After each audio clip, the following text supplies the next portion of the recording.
Maghahain po ng petisyon ang pasang Mazda para nga po daw sa pisong taas pamasahe sa gitna ng patuloy na pagtaas po ng presyo ng petroleum products.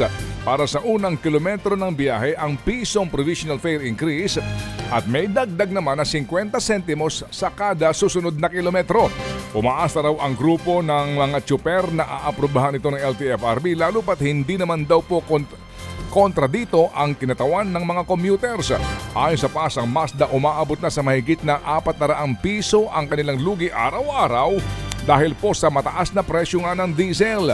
Kapag naman daw nagbalik normal ang halaga ng ating krudo, ay babawiin daw ng grupo ang taas pasahe. Sakaling maaprubahan, 13 piso na ang minimum fare sa jeepney mula sa dating 12 piso. At 15 pesos naman ang magiging singil sa mga modern jeepney mula sa kasalukuyang 14 pesos. Ted Filon at DJ Chacha ngayon nasa Radyo 5 92.3 News FM Monday to Friday 6 to 10 a.m.